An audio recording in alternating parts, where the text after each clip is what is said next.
Hello, everybody, and welcome to Red 2 Chatter, the show about everything Star Wars. I'm Dallin, that's Jay, and that's Ryan over there. And I don't know, we have quite a bit to get through. Yeah, a few topics popped up this past week. Actually, we're recording this on a day after our usual recording day on the week. I was a bit worried that we were gonna miss it, but we're managing to do it. So, first thing that we have comes from comicbook.com. It is Star Wars The Last Jedi director reveals why Luke cut himself off from the Force. Honestly, it's a bit self-explanatory, isn't it? Like, why he did that? For me, it is like he just didn't want to be a part of it, and also he didn't want to be found. Yeah. Like, for me, that was the main reason, but that's not. That was maybe one of the many reasons. Mm-hmm. But found by who? And I think the article goes in that his connection to Leia was so strong that they could have just used her to find him. Yeah. You know, had the First Order or anybody who needed to find Luke got a hold of her. Because she would have been able to feel where he was. Yeah. So I think he just cut himself off because, well, he didn't want to be found. Yeah. Pretty self-explanatory. Yeah. Okay, what's next? We got character posters for Solo. A Star Wars story, Light the Way. Whatever that means. But we'll go see. They're very similar to the original posters that came out. Oh, the ones where they have, like, the names. The names overlapping the characters. This just has the characters. So we have Alden Ehrenreich. And they're Like Spanish. Yeah. I was like, I wonder what's up with that. Is Han. Is Han. Yeah. Yeah, basically it's just the same. Same color palettes. Same color palettes. Yeah. Same, like the same outfits. But I think they're in the same poses. They just don't have their names like over the tops of them. Yeah. There's Kira. There's Chewie. And of course, there's a whole big uprising. I like how there's no one playing. Chewie is just Chewie. Right. But there's a whole big thing about the original posters that came out that somebody claimed that they were copyright infringement because that somebody had created posters that, and if you look at them side by side, they're very similar. Very similar to like some 1970s bands. Yeah, some sort of band cover art. Cover art for a band. Yeah. And they were very similar, but okay. Yeah. I mean, is that band still around anymore? I mean, people use art as inspiration all the time, and people cut pretty close to, like, hey, I like that idea, like those color palettes. It's the same idea, but it's not the same use for it. I don't know.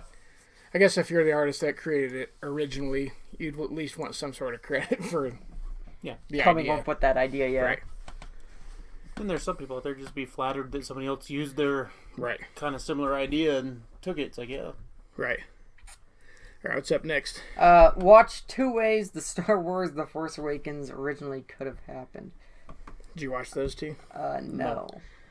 So, I do know that they cut off the wrong hand, though. yes. It was Luke's wrong.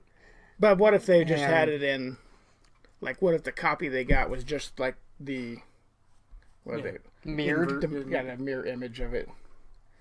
Like, what they used to call those things with film, 35mm film, and you got your little proofs that you could, like, have remade into, I don't remember what they're called.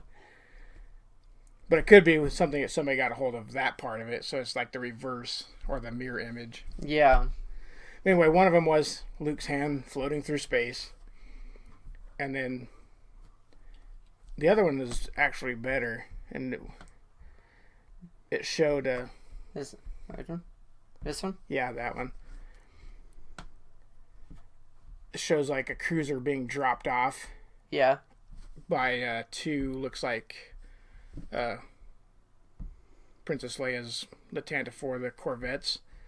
like drag it in and then just drop it off on Jakku, and it just like falls to Jakku. It was pretty cool the way they had that one opening. But just different things that are coming out now that you can get the copies of the Blu-ray on digital download and stuff. So all this stuff is starting to pop up. That one's a bit too on the nose, though, for the beginning of New Hope. Yeah. Yeah. I mean, it was very until this part, until they show the hole in the bottom of it. Yeah, huge hole. Yeah. And the top of it. I'm not sure if that was a bottom shot or the top shot, but then they just show it crashing onto Jakku. That's pretty cool, though. What's the second one? That's the one with Luke's hand. Luke's hand floating through space. Floating around. Yeah. How would it be floating through space, though? He was on a planet. And right. It got chopped off. Right, he was on... I mean, otherwise he wouldn't have... There it is. Otherwise, when he fell, he wouldn't have fallen. He would have just floated out there. He was on a planet. Right. That's why that one would make no sense whatsoever. Well, I mean, it was a gas giant, wasn't it? Isn't Bespin a gas giant? Yeah, but it had gravity. Otherwise, he wouldn't have fallen when he let go. Oh, yeah, I guess. And his hand would have never fallen. It would have been chopped off and just started floating around. I always imagined it just fell into a tube similar to where Luke fell. Maybe not the same tube. And then I just figured at some point the Ugnaughts found it. Yeah, or at some point the little trapdoor thing opened up and it dropped it out into onto the ground or wherever it went. Yeah. But very interesting, though. Wonder if they're gonna have something similar to this in Last Jedi Blu-ray, or eventually. Yeah, I'm sure they will. I mean, I've heard great things about the cutscenes. Yeah. So. Yeah, I have to watch them. I don't think we have it yet, do we? Do what? The Blu-ray of... No, it doesn't come out until next Tuesday. That's right. Okay. New Forces of Destiny episodes coming out March 19th. Have you guys watched any of them? I have watched all 8 of them. No, I have not watched any of them. How were they, though? I really like some of them. Some of them they're whatever, Yeah. Some of them are just more character development on characters we already know. That is cute and for kids, which is what they're geared for. But there's some of them, especially the one with Luke and Yoda, where Mark Hamill voices Luke, and it's when they're on Dagobah training. That one's pretty good. The one with Maz Kanata and Leia and Chewie, where they find the Bausch disguise, or how Leia gets her Bausch disguise. Though that's Bausch disguise is pretty cool. That's a cool Just episode. saying, make that into a toy. The one with Padme, Ahsoka, and Anakin, it's okay. It has Ahsoka in it, so I like it. But other than that, it's this. What we get out of the story isn't really that important. I guess it just shows that Ahsoka kind of knows about Anakin and Padme's relationship beyond just being friends. Yeah. Okay. Which will make sense because she was around him so much. It's from the Clone Wars cartoon. Well, and I mean, Obi-Wan knows it too. There's definitely a hint towards it at the end of that episode. Like, Obi-Wan doesn't say anything about it, but he knows. Yeah. There's an episode with Hera, Sabine, and Chopper, it's kind of a sillier episode. It's sort of in line with, what some of the Clone Wars episodes were. Yeah. But still pretty good. And I can't recall some of the other ones. Like, there was 8 of them, and I watched them. There was one with Jyn Erso. Oh, yeah. Jyn Erso. Oh, no. Yes. There was one with Jyn Erso and one with Rey. The one with Jyn Erso, she just helped a little kid, steals her necklace. Like a little alien kid, a little bat-eared. Chadrafon. Kid. Yeah. Steals her necklace, which we know is a kyber crystal. Yeah. So she gets it back and gives him one of the fruits off the fruit stand. In exchange for him giving it back to her. But she chases them all around the city. That one was just kind of a cute episode. The one with Rey, she's exploring inside one of the downed Star Destroyers, and it's starting to collapse. And Tito's in there. And so there's a confrontation between her and Tito, and she ends up having to save Tito's life. That one was pretty good. Okay. So I have to there's watch some good ones. Yeah, definitely worth watching. I have to watch them. In one of our stories here on Facebook, I have all. You can go watch all 8 back to back. And then here we have Star Wars Episode 9 will go into unexpected directions. That's what they say about all of them. Yeah. Well, if it isn't any direction right now unexpected. Yeah, because if you don't go in on it, we don't know what's going to happen. Yeah. Well, not that, but if everybody knows, then what's the point of making the movie? Right. So it's from Donald Gleason, I think, is the guy who plays Hux. He's the one that... Well, he says, what was brilliant about The Last Jedi was that it was unexpected. Well, then that's what also a lot of people thought was... Didn't like about it? Yeah, that was terrible about it. And I've got a feeling that what JJ does may also be unexpected. I mean, as long as it's a good unexpected and not just like, really? You know? I'm just curious as to what JJ's going to do. Just knowing what his vision was in Force Awakens, and then sort of the departure from that with Last Jedi. Yeah. And then how do we come full circle back? Do we come back to more of a Force Awakens feel, or do we even go somewhere else? So it'd be interesting. Yeah. Rian Johnson has set the ball rolling on his new Star Wars trilogy. This, to me, is probably the most exciting news of the past week. Just, it's going to happen, sounds like. Yep. The only thing that could really derail it is if he gets everything, all the script done and everything, and Lucasfilm's like, okay, maybe not. Yeah. I mean, that Right. that could always happen. Right. Nah, we're just going to go ahead and scrap that idea. I mean, stuff gets scrapped all the time. Right. Yeah. So it said, this is the quote from him. He just says, "We've started slowly, but we've started. Hopefully soon we're going to get busier." So it's pretty exciting news. Yeah. Oh, yeah. I'm excited for, again, David Benioff and D.B. Weiss's stuff. There's trilogy. That's the one I'm more excited for than Rian Johnson's. I'm still excited for Rian Johnson's, but I'm really excited for those two. I think they're going to be completely different. Yeah. I think Rian Johnson's really going to dive deep into the Jedi lore. Yeah. Yeah, he's probably going to go... part. What I think is going to happen is he's going to go for the mystical side, and then I'm thinking these guys will be the ones that won't be going into many of the Jedi stuff. I think they're going to go, hopefully, again, this is my hope, Mandalorian stuff, I hope. Right. It would make sense, too, to have those two, who worked on Game of Thrones those two with all the trilogies different... with such a, different direction. Yeah. Yeah. Have a what's that word, juxtaposition? Yeah, between the two trilogies where they wouldn't even be the same, but they're in the same universe. That'd be pretty cool. Yeah.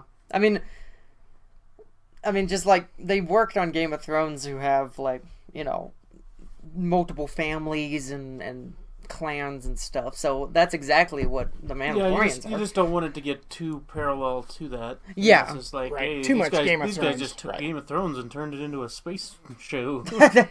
I'm also, of course, excited for Jon Favreau's TV series. Yeah. Whatever he does That with one that. has a lot of potential, too. Yeah. That one can be nicer because it can be slower developing, so you can really get to know the characters, and more like Clone Wars, was, and Rebels has been. You really get more character development and more of a sense of what these characters have gone through. And yeah, we got a lot of stuff. Not to mention, whatever Dave Filoni's probably going to be working on next. An animated series. I bet it's already almost complete, at least the first season. Yeah, probably. They're just waiting. Just so much stuff. They're just waiting for a good time to release it, which it might be coming out this fall. Yeah.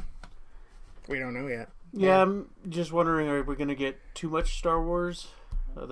Is there such a thing? I was about to say. Well, I think there might be for the general population. Yeah. For the big fans, no. For the super fan, no. You're right. Maybe for the general population. It's like the Marvel movies. Start oversaturating too much, and then people just quit watching. Really, the only people who go watch Marvel movies anymore are the hardcore fans who've been... They still except make for a ton Black of money. Panther. Yeah. I mean, see, Marvel was smart. They went the Black Panther route. and it just got a whole bunch more people on board Yeah. from, different communities that maybe have never seen like the Captain America movie, but hell, there's Black Panther in this movie. Yeah. I'm gonna go, it's really just a cultural thing at Yeah. that point that they were able to bring so Yeah, many they people bridge into different the cultures right. to bring more people into it. Yeah. And then that will bring in more people going, I watched this, I liked it, maybe I'll like the Captain America, or I'll like the Right. Spider-Man, Or you're gonna or I just like the whatever. jump right in and go see Infinity War. Oh, Black Panther's in that one? I'll go see that one. Oh, he's in Civil War? Oh, I'll go watch that. I'll go watch that because I didn't know he was in that. Oh, I really like the Civil War. And then that's when you Start- keep going back. Like, I'm just gonna watch them all. Yep. Yeah. So yeah, So if Star Wars is smart, they can do that too, and they are smart if they give us more like a little bit of adult content with maybe the TV series. Yeah. Or even. And they keep the kids coming in with the animated series. Or even with the Game of Thrones guys. Right. a little more adult.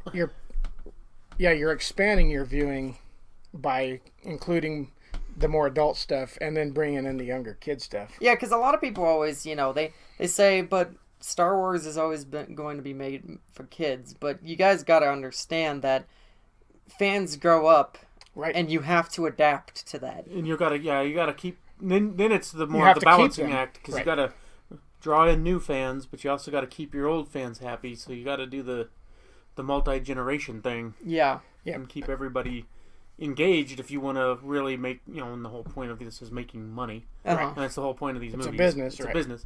So if you want to make the money, you better Right. keep all the generations going. Right. And you can keep the older generation by having something with a little more adult flair to it. Yeah. And it's geared towards kids. Yeah. It's just smart business. Yeah. I think they realize that, and I think that's why we're getting, the Game of Thrones guys to do something. a trilogy. And the TV series Right. and Ryan Johnson's and Right. whatever the next cartoon's gonna be. Not only that, but they're also and bringing episode in 9. Game of Thrones actors and actresses. Like Gwendolyn Christie and Right. the lady And- who plays Kira. Yeah. And if you keep things like the Obi-Wan movie that may or may not come out, that'll bring all the older fans plus the younger fans. Yes. Oh yeah. Mm-hmm. Yeah, because that's what's interesting is like we were talking about that the other day. Is like notice how all of a sudden the Obi-Wan Kenobi talk just dried up and just disappeared. I don't know if that's because they want everybody focusing on the Han Solo. I'm guessing that's why. Hopefully that's why. Or they're waiting to see how the Han Solo one pans out. Yeah. And then they'll go forward with the Obi-Wan Kenobi one. But if the Han Solo one doesn't do as well as they want it to do, they might scrap the Obi-Wan Kenobi. So far, the community seems kind of pretty split on the Solo movie. Just from the trailers and the talk. You gotta see it before you can just Yeah. say anything about it. Yeah. But Right. Okay. You know, the it's- trailer might have not got you excited, but if you're a Star Wars fan, you still want yeah, to see the movie at least once. just Now, to see. repeat viewings. That may be where it doesn't do as well. Yeah. Yeah, I don't know. The reason the Han Solo one may not do as well in the repeat, though, is because you're not trying to think of, okay, what's going to be in the next movie. I mean, trying to just dive in and get all the little nuances of that movie so you can sit there and speculate on the next movie when there's this one's... It's more of a one-shot deal. Because that's how Rogue One kind of was, Right. really. But even though I went and saw it more than once. Right. Because it's an enjoyable, it's a entertaining movie. Yeah. That's what I'm hoping for this. It's just enjoyable, Fun. entertaining movie. The Solo movie is. When I just watched Rogue One again, not this past week, I just love putting it on. It's just a great movie. It's a good movie. Yeah. And that one had all kinds of, oh my god, they had to reshoot like 80% of it. It's going to be bad. Everybody was talking about that. That was the rumors, when it came out. Oh, they had to reshoot so much. It's not going to be any good. And it's a really good movie. Yeah. Yep. I really enjoy it. Like it more and more every time I see it, just like with Last Force Jedi. Jedi and The Force and Awakens. Force Awakens. I like them more and more I see them. Yeah, I need to, once it comes out on Blu-ray, I'll have to watch it a few more times. All right, Dallin, what's next? Some toy news next. Yay, toy news. Yeah. Yeah, this thing looks pretty sweet. You gotta be kidding me. Jabba's sail barge. Somebody's making Jabba's sail barge? How much that can be, like $300? Let's take a closer look. It's Oh, that's pretty cool. and it's designed for the vintage collection. Holy crap! That means they're gonna be big. I think it's gonna be Like the length of this table. almost maybe 3/4 the length of this table. I don't have room for that. We'll just like find room. if you guys get it, we just like next episode you just see us. Yeah, we're all looking over the top of it. Hey, how's it going? Right, but It's the only this place thing, I have to put it. this thing went through a crowdfunding source too. I So mean- it was it was basically fan funded through HasLab. Oh, it's one of the HasLab ones. Yeah. That means it's going to be really expensive. Right, so it was crowdfunded through HasLab, and they got all their funding. So of course, all those people who committed funds, they're getting first shot at, and whatever else they're going to get on top of the, Yeah. for helping out. Very detailed. Yeah, it looks super sweet. Have you seen the? I think HasLab does the Millennium Falcon one too. Yeah, I think they have a. It's like freaking like $1,200 or something like Yeah, that. That thing's gonna be expensive. It's gonna be like $1,200. I can't afford that. See, because like, right? So Well, you can, but I can't. But The I characters don't are want to about spend that big. $1,200. right? I can save up. I would say they're. No, those Is are it for the 6-inch figures? They gotta right? be this. They gotta be no. It's gotta be if it's the vintage ones. Those are the 6-inch. 6-inch. The guys that are like this big. So that's how big Yeah. that guy would be sitting on that bar. That bar's gonna be as big as this table. It's gotta be, if not bigger. I wonder if we could find the picture. There was a picture holding up the box that's supposed to come in of Is a it- guy holding up the box. Is there a picture of like an actual human being standing next to this thing so we can I kind of get don't see one. I have to. Well, when this is over, I might have to go start looking around on the internet and see if I can. I'm kind of looking at the other pictures that they got though. Like you got Yak Face. That finally. one comes with it. Yeah. Face does. Yeah, it's an exclusive to come with the So the sail annoying. barge itself. What's really annoying is that I'm gonna want to buy all the characters that go on the sail barge and open them up, plus have the ones still in the package. So if I had that sail barge, Right, or the sail barge just stays in a big giant box and you never open it. right. Never open Those are it. your choices. Like those smart people who never open their original GI Joe aircraft craft carrier. Yeah, and that thing's worth so much money.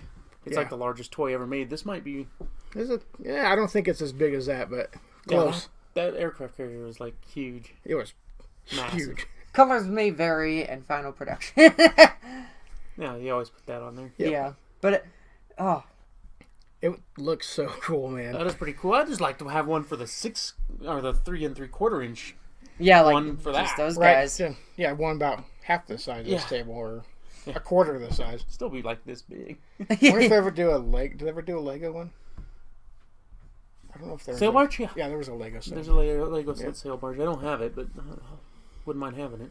I think it's like $400 or something like that. No, that says Uh, 3.75 scale Jabba Okay. sail barge. That's good. Then it's not for for $500 plus tax. It's not too that's bad. not too bad. But that's not for the vintage Not for this guys. one, Then no. it's not for the vintage characters because the vintage characters are all 6-inch characters, There's the. So it is for the 3 3/4 inch. 3 and I 3/4 just inch. ordered another one. This guy says, order subtotal, got $500. Tax is $38. $37.62. So for less than $5.50, I don't know what shipping is going to cost. Oh, And shipping's included. And 3 3/4. That means it's not going to take up as much Estimated room. I might be ship able to dates, actually get he's that. not going to get it until February 28th, 2019. That's all right. I'm used to that with anything from Sideshow Sideshow. Collectibles. Yes. Okay. So it is 3 3/4 inch. That's, Okay, so it's not going to be like that big, Right. but No, it is going to be big. still pretty big. It's still gonna be huge. pretty big. I mean, it's for this size character right here. Yeah, it's for that size Luke or the Boba Those Fett Boba or the Fett, Dengar up there. So the Boba Fett that's sitting on the ship, Gamorrean guard. the ship's gonna still have to be like Right. that's just a skiff. Wasn't that like a playset of the sand pit? Of the Sarlacc. Yeah, wasn't there like The pit of Sarlacc. wasn't there a I playset don't for know. that? Oh, thought there there's, was. There's one underneath my. There is a sail barge that's for the Yeah. old school sail Yeah. barge from like the Yeah. 80s. Yeah, that's just a skiff right there. That's not even the sail barge, right? Or is that the top of the sail barge? That's the top of the sail that's barge the without top. sails. Yeah, Yeah. without the sails on it. Yeah. So looking at that, those guys on there, and looking at this guy, Be about. it's gonna be about from about you to me, about Yeah, that, about that Yeah. about that long. Yeah. Up on there. Still pretty big. Yeah, Yeah. probably that high. Yeah. Have Jabba just be sitting down inside. What sucks is That's they gotta cool. build. They gotta make sure all those characters are out. So again, not only that, I gotta find them online Yeah. and pay out the nose for them because they have Weak Way and they have Klaatu and they have all those guys. Right. Pilot guy. And Yeah, they have and- Yak Face. Yeah, Yak Face and Jabba. It looks cool. And just talking about Jabba, the what's it called? Oh, the sideshow one. The sideshow one they're coming out with. It's a 6 scale. I mean, my 6 scale. Other guys are this big. How big's the Jabba the Hutt then? Right. The size of this table? It's got to be big as a 6 scale. Because the guys are like this tall. Half at least. Yeah. You know, Jabba. his head is there Yeah, and and his big body. old, and then it has his whole platform Right, his and whole little. it has Salacious Crumb and then the little tank over here with his little Frogs he frogs eats. that he eats. It's gonna Now, be huge. I don't know about you guys, but I love these. They're these little, basically these like quick, It's like a quick recaps. recap Yeah. or summarization of the Star Wars movie, but in like Lego form, and I absolutely love them. So I'm just gonna put it like right up here or something. Luckily, now we can actually hear. Once upon a time, there was a boy who lived in the desert and We're wanted gonna have to to- make adventure one day. So he did. Someone's gonna copyright infringe us. Happily ever after. For a little while, because then some new bad guys, kind of like the old bad guys, came along. Kind of like that. The boy, who's now a bearded old man, ran off to a big rock in the middle of the ocean where he thought everyone would forget about him. But nobody did. The good guy sent a very special girl to the big rock to ask the bearded old man to come back with her and help the good guys. But he didn't want to do that. Meanwhile, a stormtrooper man. who didn't want to be a stormtrooper went off with a mechanic and a robot ball to stop the bad guys from fighting the good guys. But they got chased on giant dog camels. Dog camels. Finally, the bearded old man decided to teach the very special girl all the cool stuff he knew. But then he found out she was making secret mind phone calls with the moody bad guy. He got mad at her and told her to leave, so she left. Yoda, what do you get? Everyone all wound up together on a super, super, super big bad guy ship. The moody bad guy caught the very special girl and brought her to his boss. The boss told the moody bad guy to hurt the very special girl, but the moody bad guy didn't want to do that. Sorry. They fought together against some red bad guys. And they won. But then the moody bad guy got mad at the very special girl because she wouldn't become bad like him. The mechanic and the stormtrooper who didn't want to be a stormtrooper got in big trouble. But then they got rescued by the robot ball. The robot ball. When the ground was white, the dirt was red. For no reason except for it was super cool. Bad for the good guys. But then the bearded old man showed up at the last minute with a haircut. The moody bad guy defeated the Hey, moody that old was man. not right. Yeah. The lightsabers never collided. And that gave the very special girl time to lift some really big rocks. And the good guys that were still around escaped to a place where they could regroup, rebuild, and get ready for their next crazy adventure. The end. And Rose should be freaking dying. 'Cause- Yeah, she should be laying on a bed. yeah. In like critical condition. Yeah, those But- are always fun. Yeah. Those are, yeah, I love those. It's That's one of my favorite games, like for the console games. Oh, Lego Just Star the Wars. Just Any Lego Lego games? anything. Oh, yeah. They're always just fun. Especially, trying to 100% them. Yeah, getting get all all the the Easter eggs, characters get all the and- Easter eggs, Yeah. get all the stuff. Some of them are really hard. Yeah. You can take forever. Yeah, you can spend your forever playing them, trying to get all the Easter eggs and all the different little things. The only one I've ever 100%ed was Lego Marvel Superheroes. It's the only one that I've gotten every single character and everything. And Yeah, it's tough to do, but they're fun to play. yes, very fun to play. But yeah, I love those. Great video. And then we have all the things the Star Wars The Last Jedi novelization adds to the movie. Yeah, there's a few things. I definitely want to read the novel after just sort of looking at some of these synopsis of what the things that they add in this article. And you can just kind of read the So you have Luke's other life.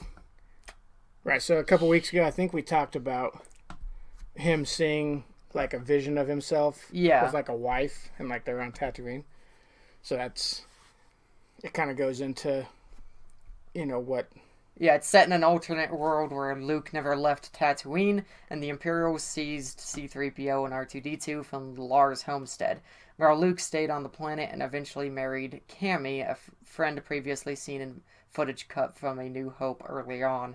The Empire hunted down the rebellion and destroyed it. Several worlds beyond Alderaan are eradicated by the Death Star, and Leia is publicly executed for treason. While this alternate Luke is has a happy,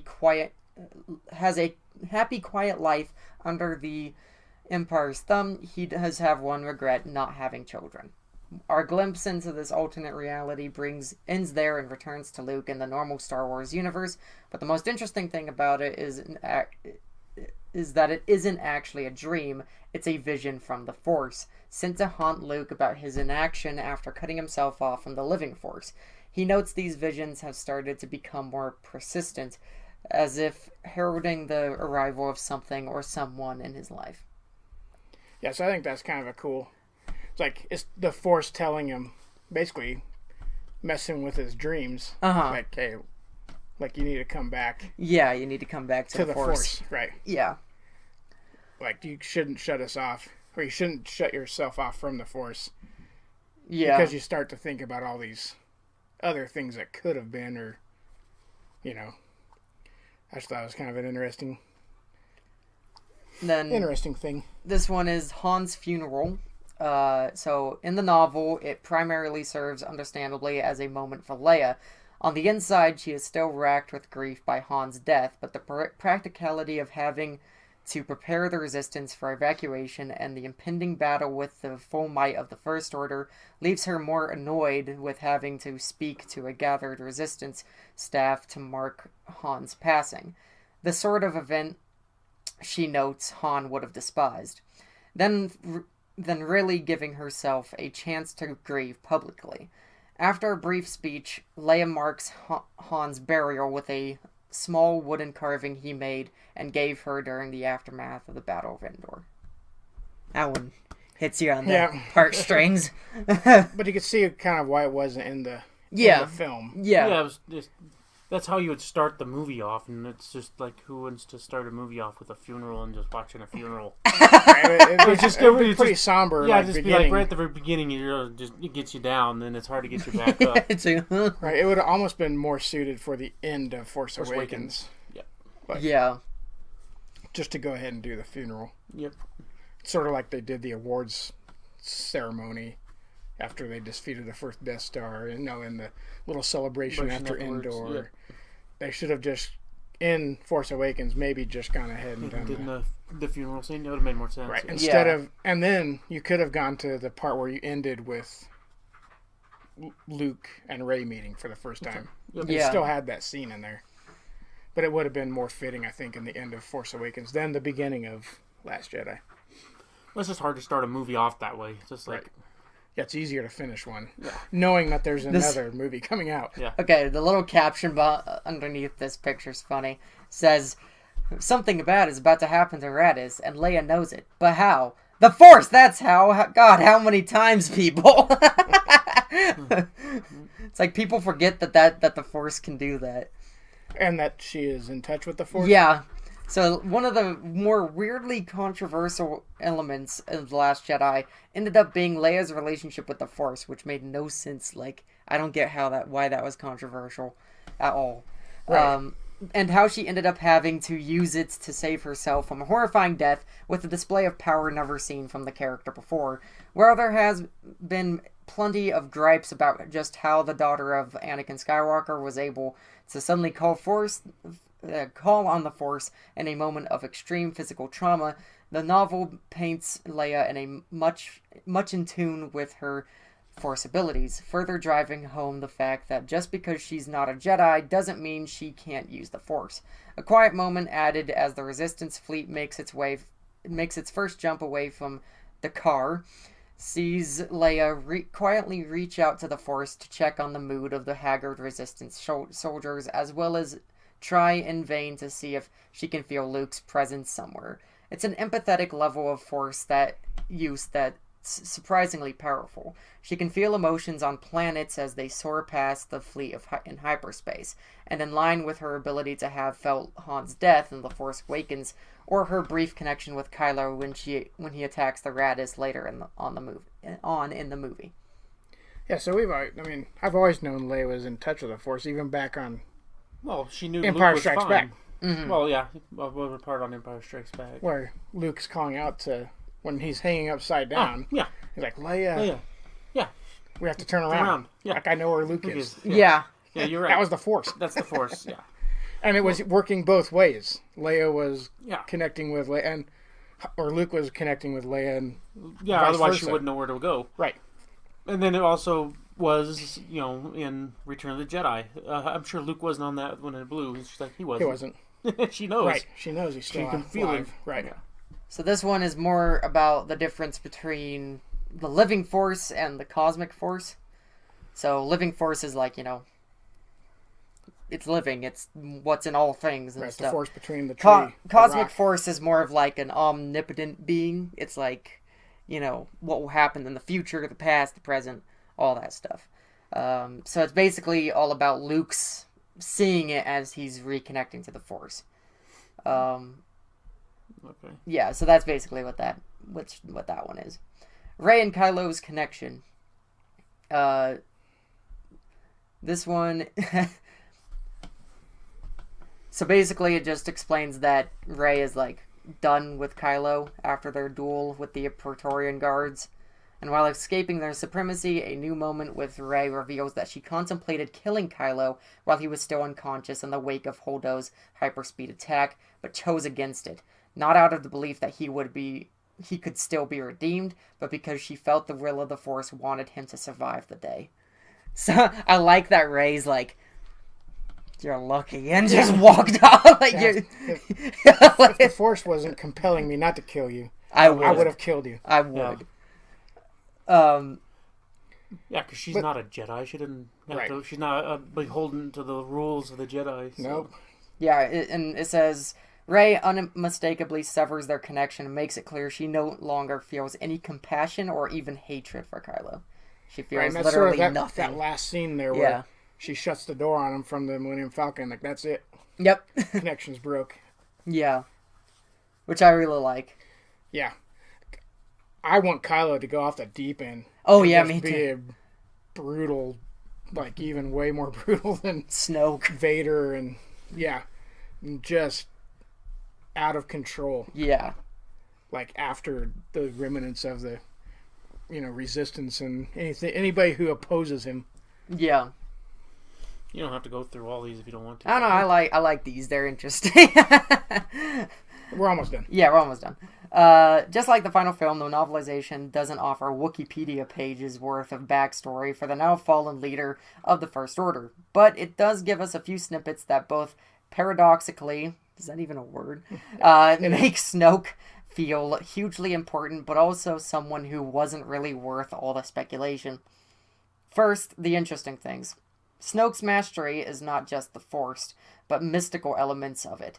The truth of the Force, as it's described, hidden in the unknown regions of the galaxy, are what made him vital to the Imperial remnant after it fled there and encountered vaguely described challenges to keeping itself a secret from the rest of the galaxy after the end of its war with the New Republic.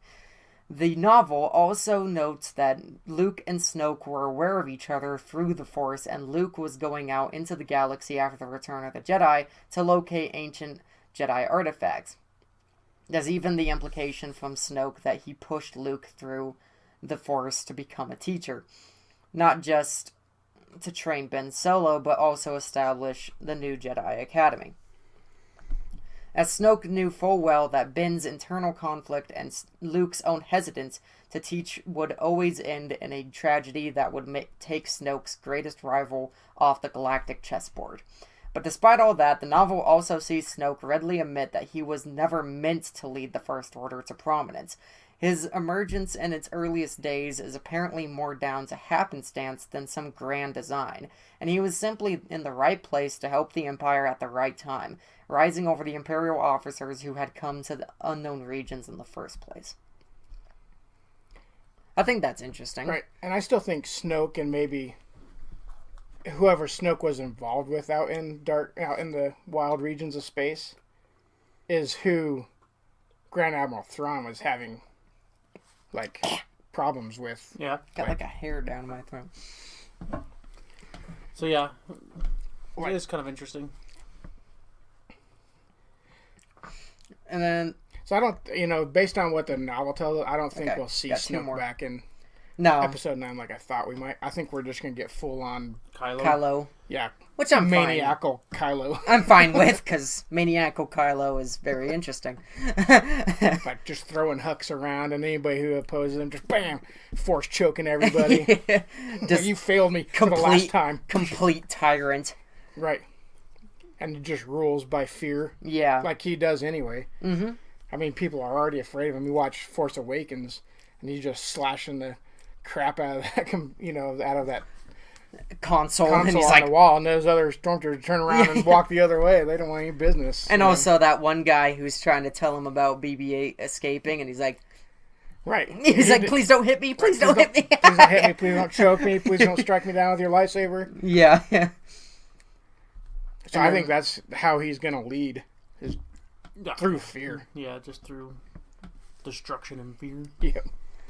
We got a touching farewell. When Carrie Fisher tragically passed away in December 2016, The Last Jedi was left unchanged, leaving questions as to what will come of the princess and general, the Star Wars galaxy, and our own loves so dearly in Episode 9. But one of the benefits of the novelization coming out so much later is that it gets to give Leia a quiet yet touching send-off. The final scenes on the Millennium Falcon after the remnants of the Resistance are whisked away now include a more private scene with Leia and Chewbacca in the ship's cockpit, as Leia has the unenviable task of telling Chewie that another of his oldest friends is gone. And that it is a moment when finally, without the need of a public face or without the pressure to internalize her grief and press on, Leia stops and openly grieves, embracing Chewbacca as she mourns for Han, Luke, Ben, and the countless others they've lost. Her final words to the Wookiee are like a dagger through the heart. It's just us now, because we know that Chewie will soon lose a third friend. Leia carries a lot of emotional weight in this novelization, so it's fitting that her arc is the only one that closes the book in such a heart-wrenching way. Yeah. If that was in the movie, it'd been like. Let me just. If you had that moment between Chewie and oh my god, that would. That was actually really hard to read out loud. I'll admit. That would have cool. been Okay. Like, it's just us now. You could just hear her saying that to Chewie. Yeah. And like Chewie's reaction. Mm-hmm. Like the real is right. That's the total somber. Yeah. And then bowing of his head. Yep. Just hugging her tight.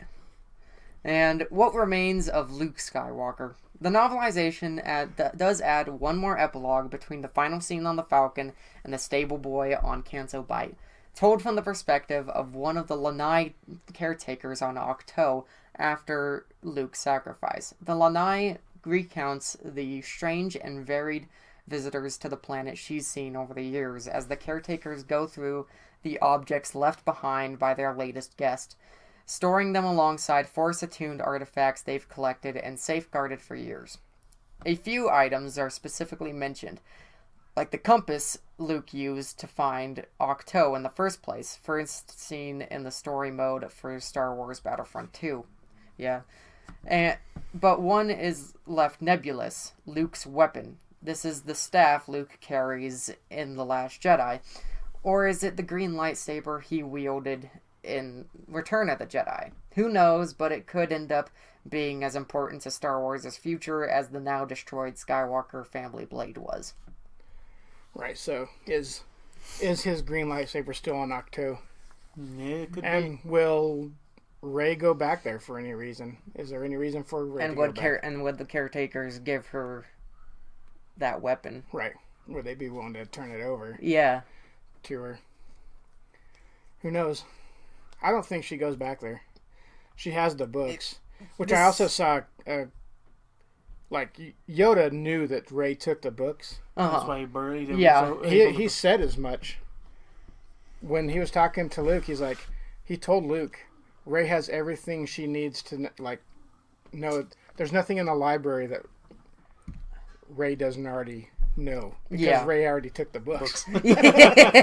Yeah. Or it's something to that effect was the line. I mean, reading this though just makes me want to read the Right. novelization so much. Yeah. Just I want to get see I want to those- get a copy and read it. Those spots, play out. Plus, I also heard that the novelization helps, like, understand the timeline a little bit better. Like, Yeah. it lays it out for you better as far as, like, when things are happening and that kind of thing. Which, the timeline of The Last Jedi is one of the biggest sticking points, too, with fans. Is like, does this just all take place in, like, 20 hours? Or is this over a couple days? Or, Yeah. it was pretty unclear. But I think I read somewhere that the novelization helps clear some of that up. All right, I think that's it. Yeah. And on that somber note, I guess that's it.